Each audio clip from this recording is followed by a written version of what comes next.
Top quality और consistent performance के लिए सिर्फ सिल्वर पंप्स। टॉप क्वालिटी और कंसिस्टेंट परफॉर्मेंस के लिए सिर्फ सिल्वर पंप्स, नाम याद रखना। जळगाव जिल्ह्यासाठी जिल्हावासियांसाठी अतिशय आनंदाची बाब आहे की आपल्याकडे MRI सेंटर हे सुरू झालेलं आहे आणि अतिशय सिमेंस कंपनीचं अद्ययावत असं मशीन, अगदी भारी मशीन हे आपल्याकडे या ठिकाणी लावण्यात आलेलं आहे। ॲडव्हान्स टेक्नॉलॉजी त्याच्यामध्ये आहे। त्याचबरोबर गुलाबभाऊन सांगितल्याप्रमाणे आता लगेच आपण या महिनाभरामध्ये नवीन सिटी स्कॅन ते मशीन या ठिकाणी लावतोय। आणि मला असं वाटतं की फक्त ऑर्गन ट्रान्सफर हा जर विषय सोडला तर सगळ्या शस्त्रक्रिया ऑपरेशन आपल्याकडे त्या ठिकाणी होत आहेत। अतिशय अद्ययावत अशी मशिनरी इमारती या ठिकाणी झालेल्या आहेत। आणि त्याचबरोबर नवीन आता मेडिकल कॉलेज त्याची इमारत आता सज्ज झालेली आहे। या वर्षी गेल्या वर्षीपासून 2 वर्षापासून आपली MBBSची पहिली टीम बाहेर आली। आता इथे PG सुरू झालेलं आहे, इथे होमिओपॅथी, आयुर्वेदिक, आता सगळे सेक्शन जे आहेत वेगवेगळे विभाग ते या ठिकाणी सुरू झालेले आहेत। त्यांचे पहिल्या टीम 5-5, 4-4 वर्षांतर त्या बाहेर पडलेल्या आहेत। मेडिकल हब देशामध्ये कुठेही नाही ते आपण आपल्या राज्यामध्ये या ठिकाणी घेतलेलं आहे। ही आनंदाची बाब आहे। आणि मला असं वाटतं की अतिशय सुसज्ज अद्ययावत अशी इमारत, तिथे सगळं इन्फ्रास्ट्रक्चर, तिथे सगळे इन्स्ट्रुमेंट हे लवकरच वर्षभरामध्ये आता नवीन मेडिकल कॉलेजमध्ये येतील आणि असं सुसज्ज असं मेडिकल कॉलेज आपलं या वर्षी पुढच्या वर्षी सुरू होईल।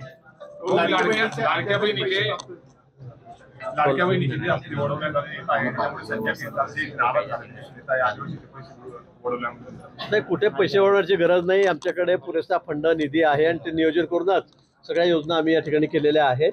थोडंफार काय इकडे तिकडे होईल, पण मला असं वाटतं कोणाचाही निधी कोणाला दिला जाणार नाही, काढला जाणार नाही। सगळ्यांना वेळेवर पैसे मिळतील। सगळ्या विभागाला, समाज कल्याण असेल किंवा काय आदिवासी विभाग असेल, असं कोणताही निधी इकडे तिकडे वळवण्यात येणार नाही। तात्पुरती काही व्यवस्था केली असेल तर मला त्याची माहिती नाही, फायनान्स डिपार्टमेंटला त्याची माहिती असेल 2-4-8 दिवसापुरती। पण लाडक्या बहिणीची योजनाही चालू राहील आणि इतर विभागामध्ये कुठेही पैशाची कमी राहणार नाही।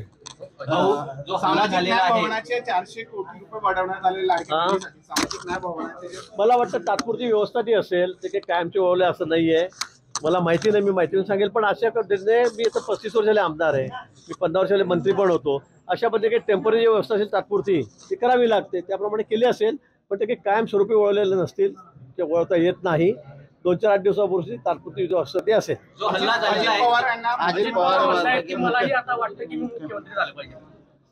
सगळ्यांनाच वाटतं, आपण बोट पाहिलेले का इलेक्शनच्या काळामध्ये किती जणांना वाटतं। आता राऊत म्हणतात की हा होणार नाही, तो होणार नाही, पण राऊतांनी तो उद्धव ठाकरेंना पंतप्रधान करून टाकलेला आहे। देशाचे भावी पंतप्रधान उद्धव ठाकरे व्हावे असं राऊत म्हणाले, किती वेळा रेकॉर्ड आहे। त्यांना काय एवढं वाईट वाटतंय कोणी काय म्हटल्यावर? आणि प्रत्येकाची इच्छा असते, तो व्यक्त करत असतो, पण काय ठरवत असतो कोण काय होणार आहे म्हणून। राऊत म्हणताय भाऊ की अमित शहाने राजीनामा दिला पाहिजे असं राऊत म्हणताय। राऊत त्यांचं डोकं तपासलं पाहिजे। आता आम्ही मशीन लावलेलं MRI नवीन, त्याच्यामध्ये त्यांच्या डोक्याचा आपण मला असं वाटतं पहिल्यांदा ट्रायल त्याच्या डोक्याची इथेच घ्यावी। ते काय बोलतील त्याचा काही भरोसा आहे का? डोकं फिरल्यासारखं ते बोलतात, त्यामुळे त्यांच्या बोलण्याला कोणी आता किंमत देते ना, काही फार अर्थ नाही। राज ठाकरे आता भारतात आलेले आहेत असं संजय राऊत पण म्हणतायत। येऊ दे, मग कुठे गेले तो? बाहेर गेले तर फिरायला गेले ते आले असतील। आता जिल्ह्यातले 2 माजी मंत्री, 4 माजी आमदार आज शेकडो कार्यकर्त्यांसह अजित पवार गटामध्ये प्रवेश करत आहेत। शरद पवार पक्षाला चांगलं आहे, आनंद आहे। ते आमचे मित्रपक्ष आहे, आमच्या मित्रपक्षाला येत आहेत। पण एक काही आमचा प्रोटोकॉल ठरलेला होता की जे आमच्या विरोधामध्ये लढलेले आहेत एकमेकाच्या कॅन्डिडेट त्यांना आपण घेऊ नये, असं एक प्रोटोकॉल होता। पण आता तो पाळला गेलेला नाही। आम्ही बोलू वरती त्या बाबतीमध्ये, पण तू ते घेत आहेत चांगलं आहे। शरद पवार गटाला सोडून किंवा उभाटाला सोडून अनेक लोक आता महायुतीमध्ये येत आहेत, त्यांचं स्वागत आहे। आपल्या जिल्ह्यातले नेते तुम्ही अजितदादांची काही चर्चा केली का या संदर्भात? नाही, मी या संदर्भामध्ये कुठल्याही अजितदादांशी चर्चा केली नाही किंवा त्यांनी आम्हाला विचारलेलं नाहीये। त्यामुळे असं चर्चा करण्याचा काही प्रश्न आहे, त्यांचा पक्ष आहे, त्यांचा तो निर्णय आहे। पण युतीमध्ये ठरल्यानंतर देखील असं पक्ष प्रवेश होत आहे, करायला नको, माझं तेच मत आहे। अजित पवार मुख्यमंत्री ते सगळे जे तिकडे गेले ते आमच्याकडे येणार होते, आमच्याकडे येणार होते। गेल्या 2-3 महिन्यापासून इलेक्शन झाल्यापासून गुलाबभाऊंची मी चर्चा केली, त्यांनी नकार दिला, त्यामुळे मग आम्ही त्यांना घेतलं नाही। आणि साहजिक आहे, आम्ही मित्रपक्षात आहोत, त्यामुळे यांच्या विरोधामध्ये ते लढलेले आहेत, पारोळ्याला लढलेले आहेत, त्यामुळे आम्ही त्यांना घ्यायचा प्रश्न येतच नाही।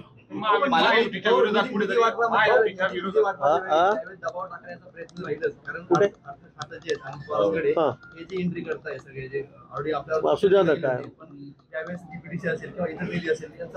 असं काही DPDCवर वगैरे काही डायरेक्ट मंत्री सांगतील वरतून आणि इकडे निधी वाटा आपल्या लोकांना, असं काही होत नाही। DPDCचा मालक जे आहेत ते पालकमंत्रीच असतात, त्यामुळे त्यांचा तो अधिकार आहे आणि शेवटी मग फायनान्स मिनिस्टर आहे, त्यांना वाटलं कोणाला काहीतरी देऊ शकतात. पण आता इथे मित्रपक्ष म्हणजे महायुती आमची आहे, सगळ्या गोष्टी विचारपूर्वकच कराव्या लागतील. महायुतीच्या विरोधात पक्ष प्रवेश होत आहे असं म्हणायचं का? हा? महायुतीच्या विरोधात पक्ष प्रवेश होत आहेत का यांच्यामध्ये? नाही, विरोधात असं मी म्हणणार नाही. आता त्यांनी जसे लोक घेतले तसं आम्हाला काही ठिकाणी मार्ग मोकळा आहे. मग त्या ठिकाणी त्यांनी बोलायला नको कोणी. मागच्या काळामध्ये अनेक ठिकाणी आणि जिल्ह्यामध्ये वेगवेगळे प्रश्न आहेत, प्रत्येक स्थानिक प्रश्न वेगवेगळे आहेत. पालकमंत्र्यांचं असं देखील म्हणणं आहे की जे पक्षात प्रवेश करत आहेत भ्रष्टाचाराचे आरोप आहे त्यांच्यावर. त्यांनी जे काही कृत्य केलेलं आहे ते क्लीन करण्यासाठी ते पक्षात प्रवेश करत आहेत. पालकमंत्री म्हणताय म्हणजे आता ते जास्त लक्ष घालतात, माझं तिकडे लक्ष नाही, पण ते तथ्य असेल ना, म्हणून ते बोलतायत. भ्रष्टाचाराच्या आरोप असताना महायुतीमध्ये प्रवेश दिला जातोय काय सांगता? मी तेच म्हटलं की घेताना तपासूनच घेतलं पाहिजे. आमचाही बीजेपीचा एक प्रोटोकॉल आहे, कोणाला घ्यायचं कोणाला नाही घ्यायचं, त्यांचं काय सगळं चरित्र काय आहे, आर्थिक व्यवहार काय आहेत हे बघूनच घेतलं पाहिजे आणि आम्ही त्याप्रमाणेच घेतो. शरद पवार गौतम अदाणी यांची 2 तास बैठक झाली पुण्यामध्ये. गुप्त दरवाजाआड ही चर्चा झाल्याचं पाहायला मिळतं. पवार साहेब अदानींशी नेहमीच चर्चा करतात, त्यांची मैत्री फार घट्ट आहे. इकडे त्यांच्या लोकांना यांच्या विरोधात बोलायला सांगायचं, तिकडे मैत्री करायची, त्यांच्याशी चर्चा करायची, हे त्यांचं नेहमीच आहे. गोव्यामध्ये शरद पवार गटामध्ये आता भाकरी दिले जाणार आहे. अनेक पद ते बदलवतात आगामी निवडणुकीच्या पार्श्वभूमीवर. त्यांना शुभेच्छा आहेत आमच्या, त्यांनी बदलावा. गोव्यामध्ये हत्याकांडामध्ये जे हत्याकांड जो झालेला आहे त्याला अमित शहा जबाबदार आहेत, त्यांना त्यांच्या पदावरून काढावं अशी त्याचं MRI मशीनसाठी घेतलं ना आपण.